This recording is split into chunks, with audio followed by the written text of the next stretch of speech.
देश की राजनीतिक से लेकर वैश्विक तनाव, चुनाव से लेकर युद्ध तक और आम आदमी की जेब से लेकर देश की सुरक्षा तक, आज की ये खबरें सिर्फ अपडेट नहीं, ये तय करेंगे आने वाले वक्त की दिशा। और सबसे बड़ा सवाल, क्या हम एक बड़े बदलाव के दौर में प्रवेश कर चुके हैं? अब बात करेंगे उन खबरों की जो सिर्फ सुर्खियां नहीं बल्कि देश की राजनीतिक सत्ता और भविष्य की दिशा तय कर सकती हैं। सबसे पहले बात चुनावी माहौल की। असम, केरल और पुडुचेरी में विधानसभा चुनाव के लिए मतदान जारी है। सुबह की शुरुआती घंटों में ही अच्छी वोटिंग देखने को मिली। मतदाता बढ़ चढ़कर हिस्सा ले रहे हैं। प्रधानमंत्री नरेंद्र मोदी ने लोगों से ज्यादा मतदान करने की अपील की है। इस चुनाव के नतीजे राष्ट्रीय राजनीति की दिशा तय कर सकते हैं। लेकिन राजनीति की असली तस्वीर सिर्फ वोटिंग तक सीमित नहीं है।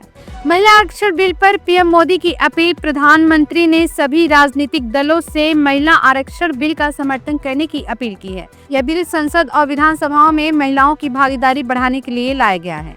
बंगाल में पीएम मोदी का टीएमसी पर हमला। हल्दी और आसनसोल की रैलियों में पीएम मोदी ने टीएमसी सरकार पर तीखा हमला बोला है। उन्होंने महिलाओं की सुरक्षा, घुसपैठ पर सख्ती और वेतन जैसे मुद्दों पर 6 बड़ी गारंटियों का ऐलान किया। इसे चुनावी रणनीति का अहम हिस्सा माना जा रहा है। नीतीश कुमार को लेकर अटकलें तेज। बिहार की राजनीति में हलचल तेज हो गई है। खबर है कि नीतीश कुमार 14 अप्रैल को सीएम पद से इस्तीफा दे सकते हैं। इससे सत्ता समीकरण बदलने की संभावना बन रही है। लेकिन अब बात सिर्फ राजनीति की नहीं, असर आम आदमी तक भी पहुंच रहा है। पंजाब में आतंकी मॉड्यूल का भंडाफोड़। पंजाब पुलिस ने बब्बर खालसा से जुड़े आतंकी मॉड्यूल का खुलासा किया है। कई संदिग्धों को गिरफ्तार किया गया है। ये राष्ट्रीय सुरक्षा के लिहाज से बड़ी सफलता मानी जा रही है। गगनयान मिशन की तैयारी तेज। इसरो ने जानकारी दी है कि गगनयान का पहला अनक्रूड मिशन जल्द लॉन्च किया जाएगा और इसकी तारीख जल्द ही घोषित हो सकती है। अमेरिका का बड़ा फैसला, भारत पर टैरिफ में राहत। अमेरिका राष्ट्रपति डोनाल्ड ट्रंप ने भारत पर लगाए गए टैरिफ में कमी का ऐलान किया है। वहीं पीएम मोदी ने रूस से तेल खरीद को लेकर बड़ा संकेत दिया है।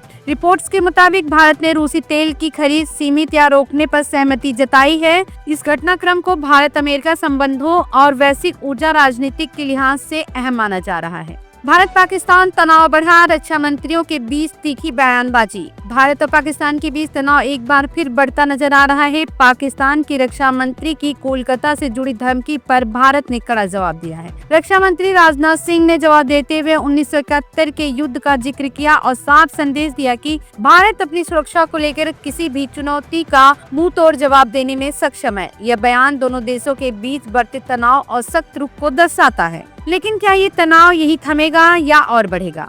भारत का बड़ा फैसला। भारत ने 2028 में होने वाले संयुक्त राष्ट्र के बड़े जलवायु सम्मेलन की मेजबानी करने से इनकार कर दिया। यह फैसला वैश्विक जलवायु कूटनीति के लिहाज से अहम माना जा रहा है। हालांकि इस निर्णय के पीछे विस्तृत कारणों पर अभी आधिकारिक जानकारी सामने नहीं आई है। डिजिटल फ्रॉड पर रोक लगाने के लिए बड़ा कदम। डिजिटल ठगी के बढ़ते मामले को देखते हुए सरकार वरिष्ठ नागरिकों के लिए अतिरिक्त सुरक्षा उपायों पर विचार कर रही है। आरबीआई की रिपोर्ट के आधार पर पेमेंट में थोड़ी देरी और चेक आधारित वेरिफिकेशन जैसे विकल्पों पर चर्चा हो रही है। इसका मकसद है सीनियर सिटीजन जल्दबाजी में होने वाले ऑनलाइन फ्रॉड से बच सके।